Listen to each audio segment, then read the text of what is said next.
Out of tea. Empty. Screw me. People of Earth, it's me, Kinghuman. I really am a human. I'm not from the planet Zuniv here to study you idiot humans. I'm a real human. Don't question it.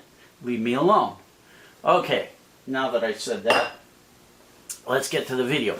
What's doing? I want to... Wow, I got a lot going on here, so bear with me. Stream of consciousness, mental breakdown, the whole thing. I'm going to try and address some of your issues that some of you guys have been emailing me with. First of all, one guy wrote me and said, hey, wear the idiot robot glasses again.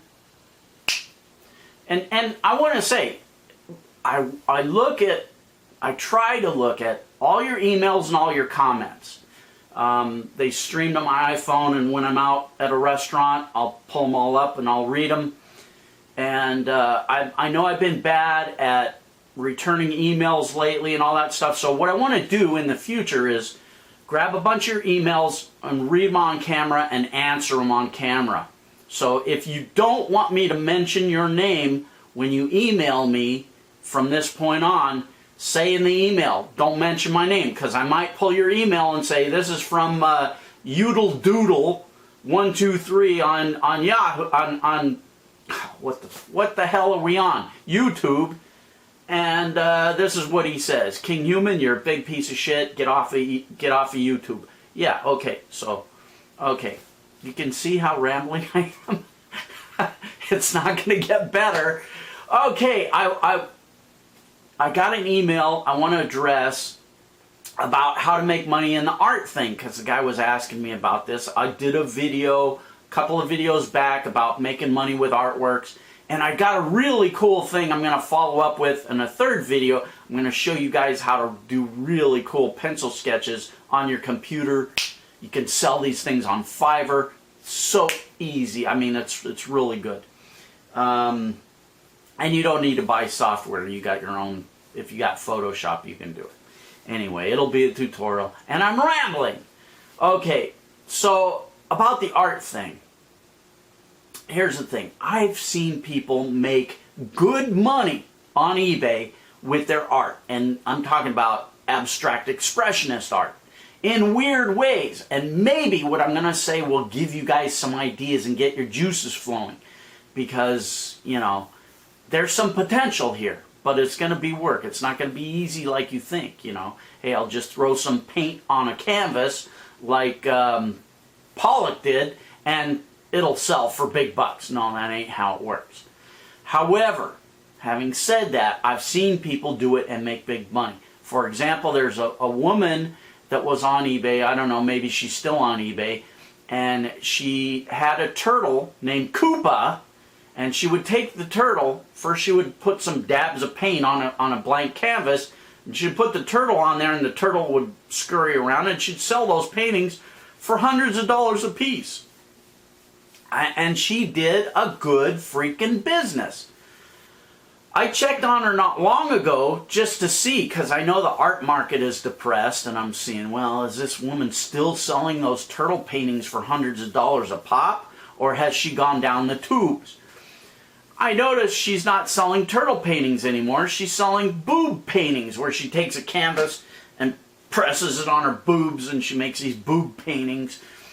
I don't know how she's doing with that. I guess she's doing okay. Who knows? But there you go. I also remember back in the day, a relative of Andy Warhol thought, hey, I'm going to get in on this action. Of course, this was back when the art market was just on fire. We had a bunch of Japanese that were buying everything. This was, what was it, back in the 70s, I think? I don't know. Anyway, a relative of Andy Warhol thought, well, I'll cash in on my famous relative's name. He took chickens and he dipped their feet in brightly colored paint, and he let them hop around on the canvas, and he tried to sell those for thousands of bucks. And then another guy, I don't know, maybe it was the same guy, I don't know, I just remember this. They took earthworms and dipped them in paint and had them crawl around the canvas, you know. All these gimmicks. You got to have a gimmick, and you got to have a publicity machine behind you. You've got to get publicity, because people aren't buying these because they're fine paintings. They're buying them because of the hype and the name behind them. People want to be able to hang something on their wall and say, hey, that's from that famous person. They're not hanging these random paint blobs on their wall saying, hey, that's a great random paint blob. They want the hype, you know, that's what you got to sell. So if you're going to do this and you're going to make money at it, you got to come up with a gimmick, and you got to come up with a hype machine. That means doing press releases, getting your name in Who's Who of American Art, all that crap. If you want to do a press release, Google it. Google press releases. There's a million free press release resources out there. Other things I've seen on the art thing. There was a guy back in the day, I don't know, 70s, might have been 80s. I think it might have been 80s. Guy named Mark Kostabi. And he sold paintings for big bucks. And he never painted a single one. He hired people to paint his paintings. He had an assembly line of these art students that would paint these airbrush paintings of figures. And he got them in the galleries, and they sold for big bucks. And whenever somebody would buy one of his paintings, you know, he would make fun of them. And he'd say, you idiot, you bought that painting because you think it's a Kostabi original. And it is, it's a Kostabi original. But the only thing original on it is my signature. Somebody else painted the painting. And you just paid 50,000 bucks for it, you're an idiot. And the more he called people idiots, the more they would buy. They'd laugh and, oh, isn't that cute? He's calling me an idiot. And I can afford to buy his paintings. Oh, it's so funny. And, you know, they're taking this shit back to their New York loft, and they're showing their friends, I've got an original Kostabi, because he had a lot of publicity behind him. He was on TV. He got a lot of press. So these rich bitches in New York could say, look, I got an original Kostabi on my wall. And he called me an idiot. And I can afford to be an idiot. Isn't that fun? If you can dial into that mentality and get it going, you got it. And on that note of having somebody do your paintings for you, and the only thing you do is the signature, I see guys doing that now on eBay. There are guys that are buying these aluminum, I don't know, they're metal with paint on them, and they're buying them out of China. I see them at the trade shows and all that, and then they sign their own name to them, and they get on eBay and hype themselves as the best metal painters and all this nonsense. And pardon me, I got something in my nose. Oh man, up to the knuckle. Ooh, wow, that one had a root. Pick me a winner. Ooh, got it in the bucket, first shot. Okay, you know what? Maybe I should save that and put it on a canvas, and that could be an original Kinghuman. Oh God, I'm telling you, you can hype it, you can sell it. I even did this. If you go back in my old videos, it was a while back. I took this wind-up doll of a baby that crawls around, and it was a creepy baby. It had screws in its head and bloody and all that stuff. And I put on a beret and, you know, did my thing. Hey, you are swine. I am Kinghuman, the best artiste you have ever seen.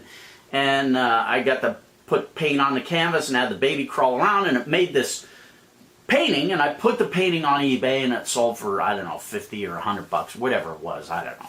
The guy never paid for it because he was a Kinghuman hater. And I put it up under my eBay Kinghuman account, so... And I knew that was going to happen. It was just a demonstration to show you guys. Nobody followed up on it. Nobody really did it. But, you know, in fact, you know, the more I talk about this, the more I think I'm going to get back into my art. I used to be a fine art dealer, and I used to be an artist as well. And you guys, not even my best friends, know this about me, about the kind of art that, I mean, I sold art for big bucks. Big bucks. Not just my own, but I remember selling as an art dealer, I sold a piece of art about the size of maybe 3 postage stamps. It was a Yamagata. I think I sold it for about 175,000 bucks at the time. But again, that was back in the day, and the art market was huge hot. And I remember I sold it to a gallery in Hawaii, and they loved it. It was huge. But the art market today is depressed. So if you're going to try and get into this as a business, hype yourself as an artist, do the crazy thing, become the next Jackson Pollock, you've got to be prepared to sell volume, not be able to sell one or two pieces for $20,000 or $50,000 a piece. It just ain't going to happen unless you get huge publicity. You know, the way that Pollock got to be famous was he got written up in what was that damn magazine? The Time. Was it Time? No, I don't know. I forget. But I guarantee you, he wouldn't have been able to sell a single painting if he hadn't had the publicity behind him. Because people weren't buying those paintings because they were great works of art. They were buying them for the signature. I've got an original Jackson Pollock. He's the hottest thing in town right now. Haven't you seen? That's what these idiots buy. Signatures. They don't buy paintings. All right. I've droned on about this enough. Gonna do more videos in the future. I want to try and do 3 a week and get into more detail for you guys. I'm getting a little tired of the Kinghuman teaches how to make money thing. I'm a nutball. I want to start making some nutball videos, so be expecting that, because I'm more than a one-trick pony, you punks. And you can email me, you can Skype me. I'm on Skype. These days I'm on Skype in the afternoon. The account is Calling Kinghuman if you want to talk to me live and in person and call me names and, you know, flip me off, whatever you want to do. I'm good with it. Okay, I'm going back to my home planet for a minute. You guys, while I leave, be nice to each other. Try and throw a few bones to some charity. Help an old lady. Everybody's got an old lady that lives on their block that doesn't get out as much as she used to. Next time you're going to the grocery store, knock on her door and ask her, hey, look, I'm going to the grocery store. Anything you need? Just try and be nice. I'm outie. Booyakasha! Maybe you got some ideas. Safe.